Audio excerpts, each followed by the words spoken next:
May 8th, 1942, Coral Sea, South Pacific. Rain lashes the flight deck of the USS Yorktown CV-5. The air smells of burning fuel and salt water. From the bridge, Captain Elliot Buckmaster grips the railing as the horizon flickers with flame, the Japanese carrier Shokaku burning somewhere beyond the squall line. Below him, the deck crew fights to contain the fires raging beneath Yorktown's flight deck. The ship shudders again as another explosion ripples through her hangars, ruptured aviation fuel tanks, the sound like a cannon firing inside a cathedral. "Seal that bulkhead! Move!" A damage control officer shouts, voice cracking over the roar of the storm and the hiss of steam.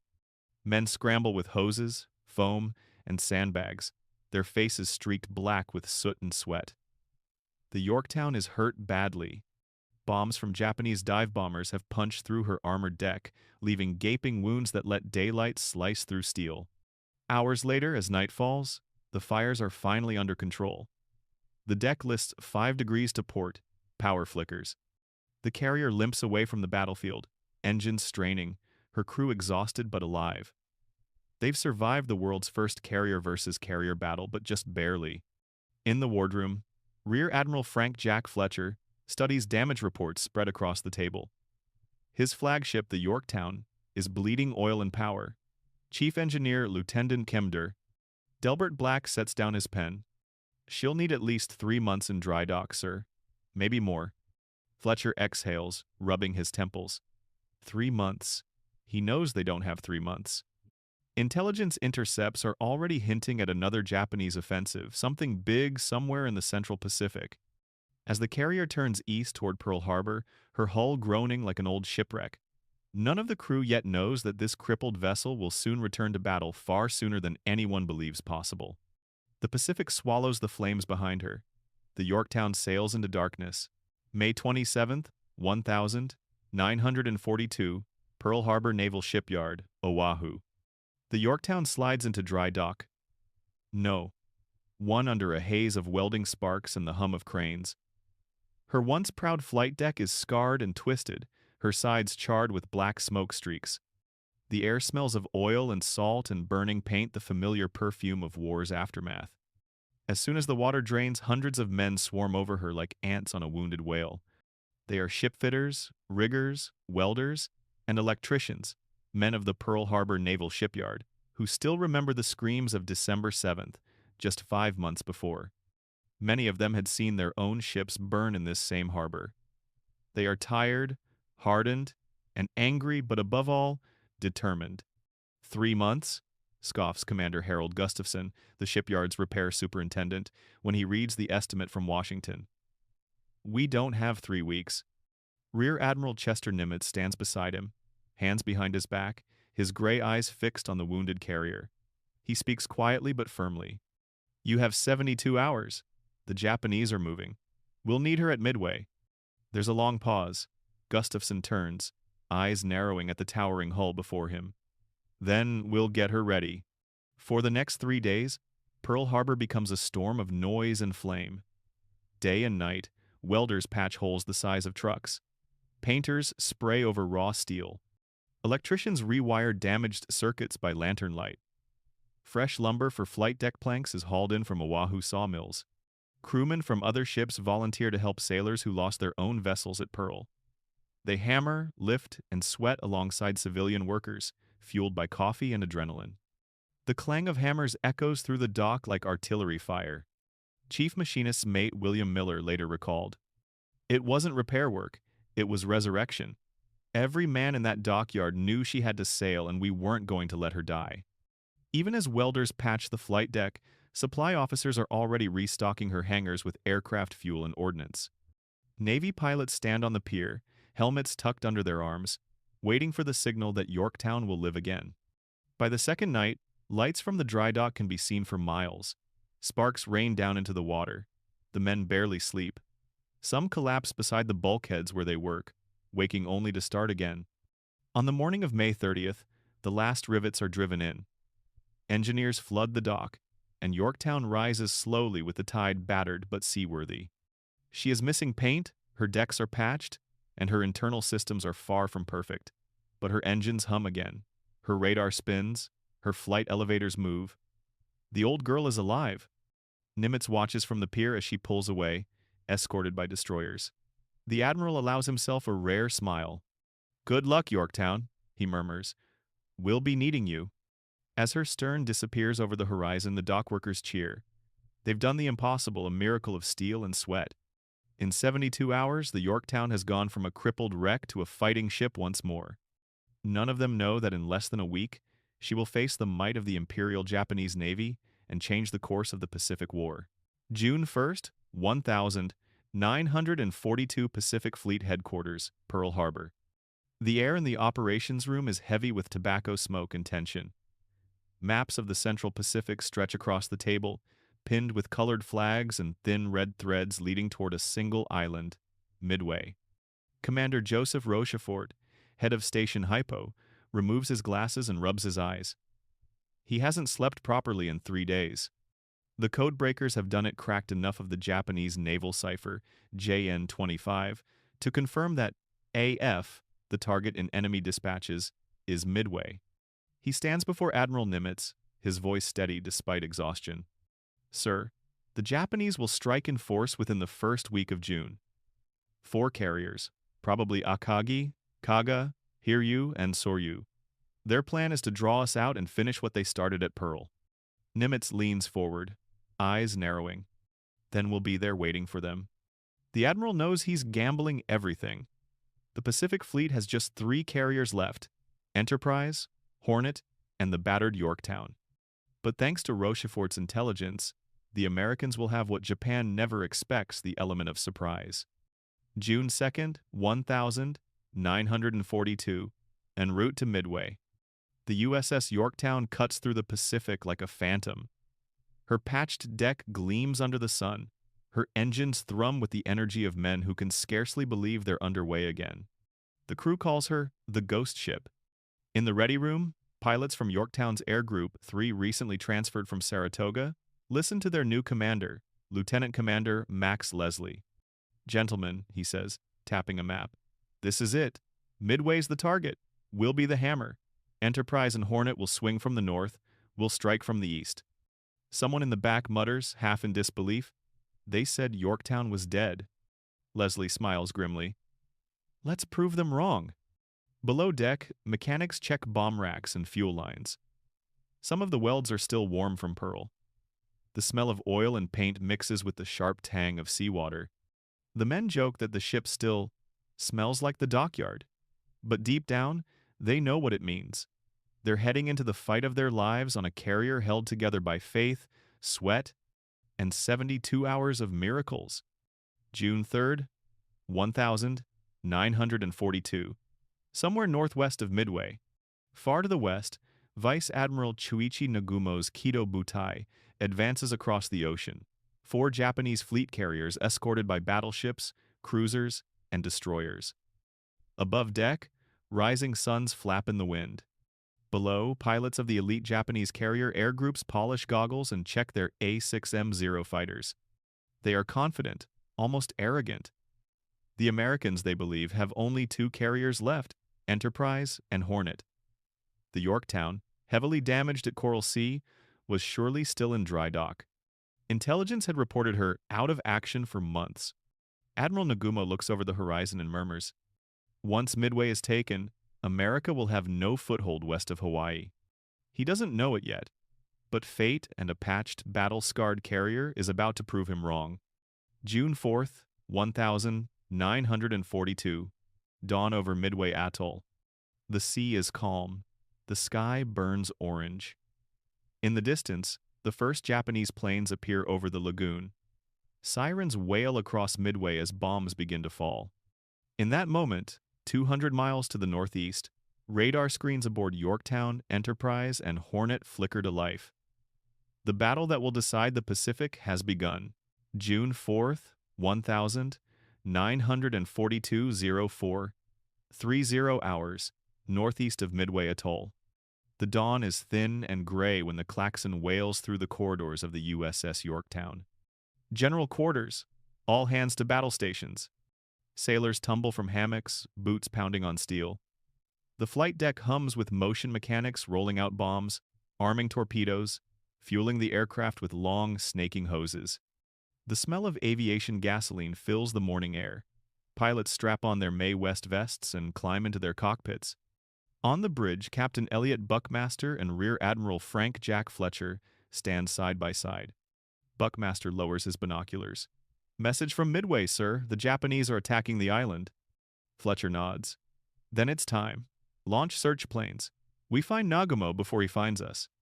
At 0600, the first squadrons lift from Yorktown's deck SBD Dauntless dive bombers and TBD Devastator torpedo planes. The carrier vibrates with each catapult launch, engines howling as they claw into the sky. Above them, the horizon is a thin line between storm and sunlight. For the men below decks, every sound reverberates like a heartbeat. The rising pitch of engines, the whine of the arrestor cables, the echoing slam of hangar elevators. The Yorktown's patched hull creaks, but she holds steady, cutting through the Pacific like a resurrected ghost. As the planes vanish toward the west, lookouts report a faint formation of dots on the far horizon. Fletcher gives the order. "Bring her into the wind. Launch the next wave." 0605. Hours Japanese carrier strike force. Admiral Nagumo paces his bridge aboard Akagi. His first wave has struck Midway and is returning. Reports say the island's defenses are still active. He frowns. "We will need a second strike," he mutters. But then a radioman's urgent call. "Enemy ship sighted, bearing northeast." Nagumo hesitates. His decks are full of planes being rearmed for a second land strike. To prepare them for anti-ship combat will take time, fatal minutes. The trap is beginning to close, and he doesn't yet realize it. 0700 hours aboard the USS Yorktown. Radio operators intercept scattered reports. Contact enemy carriers. Sighted 4. Position confirmed. Admiral Fletcher remains calm. He turns to his flag lieutenant. "Signal Spruance aboard Enterprise. Commence attack. Yorktown will hold her strike for coordination." Out at sea, the sky grows thick with contrails as American planes from Enterprise and Hornet sweep westward. Many never return. Torpedo squadrons are massacred, their devastators crawling low and slow across the ocean, cut to ribbons by Japanese Zeros. But their sacrifice buys something invaluable: time. The Japanese carriers keep their decks loaded with fueled aircraft, unable to launch. Fuel hoses lie like snakes across the decks, bombs stacked in corners. Then, at 1020 hours, the miracle unfolds. 3 squadrons of SBD Dauntless dive bombers from Enterprise and Yorktown, flying higher and later than the doomed torpedo planes, suddenly burst through a gap in the clouds. Below them, 4 Japanese carriers, decks glinting with sunlight and loaded ordnance. "Target below! Dive! Dive! Dive!" The sky fills with the scream of plunging bombers. From 20,000 feet they fall, the wind howling past cockpits, pilots straining against the pull of gravity. Below, Japanese lookouts shout in alarm. Too late. In less than 6 minutes, 3 carriers, Akagi, Kaga, and Soru, are ablaze, their decks turned into infernos. Explosions tear through hangars as fuel and bombs ignite. Smoke billows skyward in thick black columns visible for 50 miles. From the bridge of Yorktown, Fletcher watches the distant plumes rising against the horizon.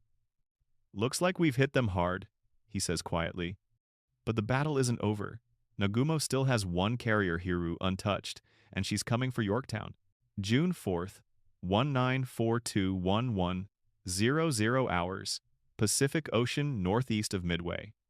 The smell of victory has barely reached the Yorktown's bridge when the lookouts spot a faint silver glint to the northwest.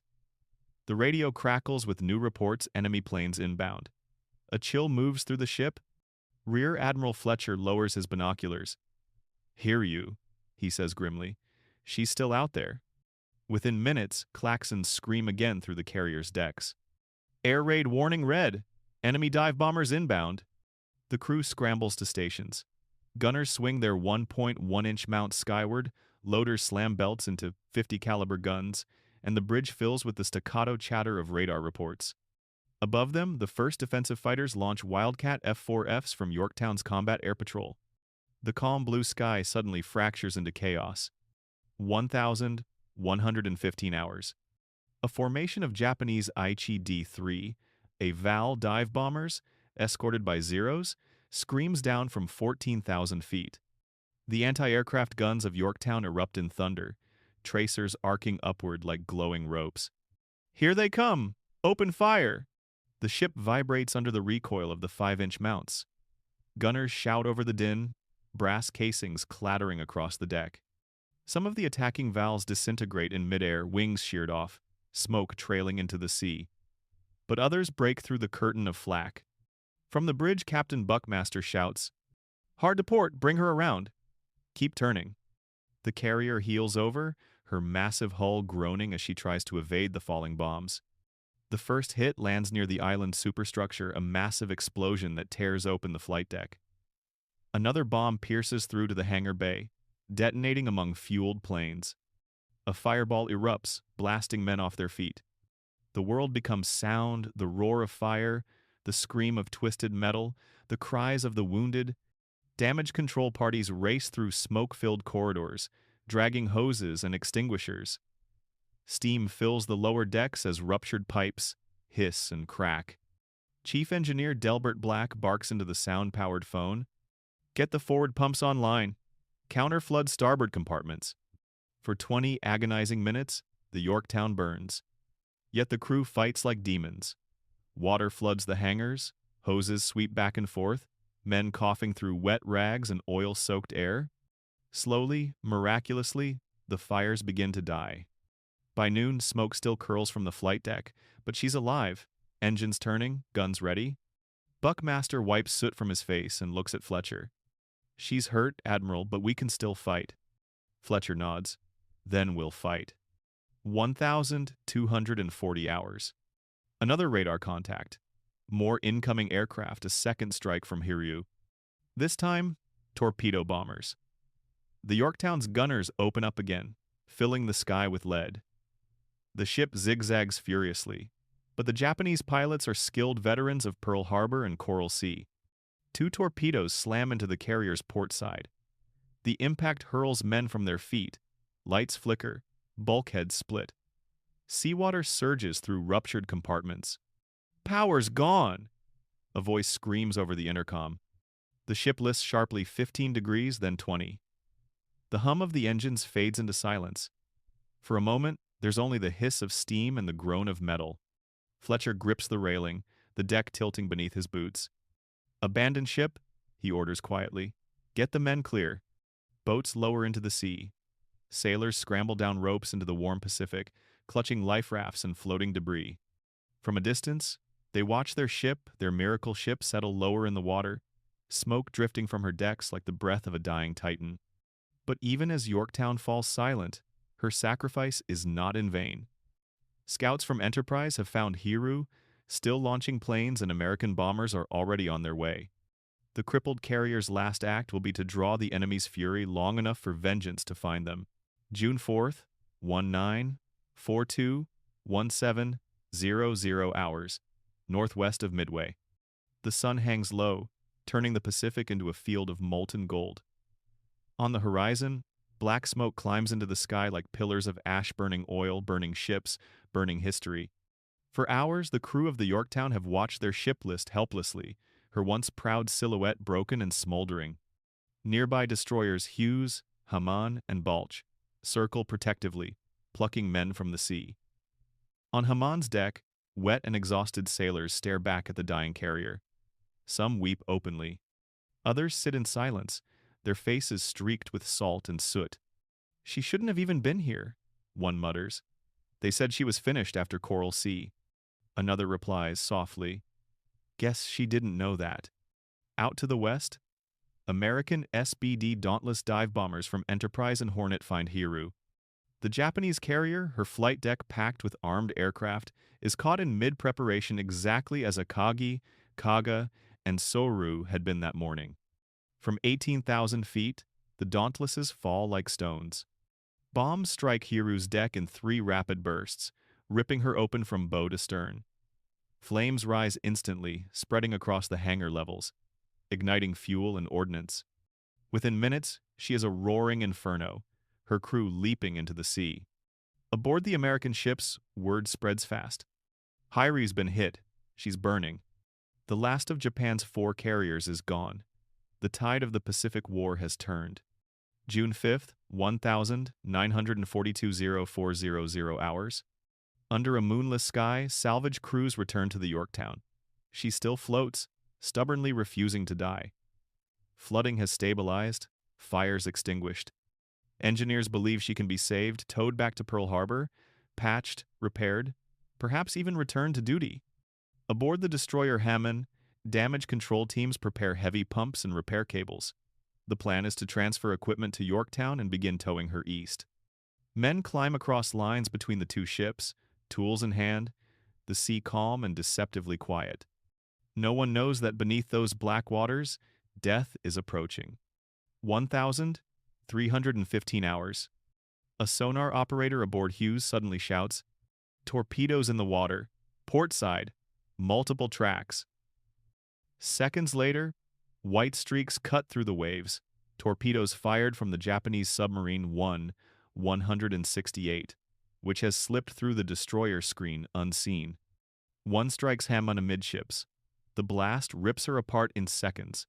The destroyer splits in 2, hurling men into the air. A shockwave races across the water debris, oil, and screams. Another torpedo slams into the Yorktown's already wounded hull.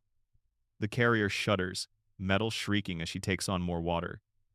The list increases again. Pumps fail. Bulkheads buckle. Men leap into the sea as Hammond's depth charges detonate.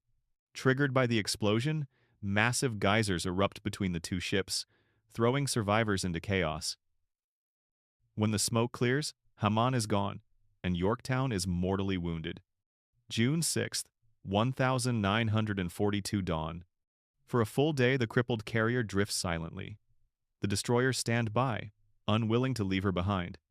At 0701, she finally rolls to port, her great gray hull rising almost vertically from the water. For a moment, she seems to pause as if reluctant to surrender and then slides beneath the surface. The sea closes over her with a hiss. The ocean goes still. Rear Admiral Fletcher, watching from Astoria, removes his cap. "Godspeed, Yorktown," he murmurs. To the Japanese, the reappearance of the Yorktown at Midway had been impossible, a ghost ship risen from the depths of Coral Sea. Her mere presence shattered their intelligence assumptions, convincing them the Americans had more carriers than they truly did.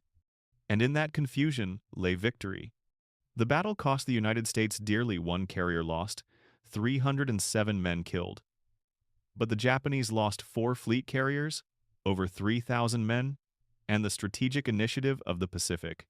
From the ashes of Yorktown's flight deck rose a new era, one where the tide of the Pacific War would flow east to west, not west to east. In every rivet, in every patch of steel, the Yorktown carried the will of the men who refused to accept defeat. She had been expected to take months to repair, but in 72 hours, she became a legend. A ship resurrected, a fleet reborn, and a nation awakened.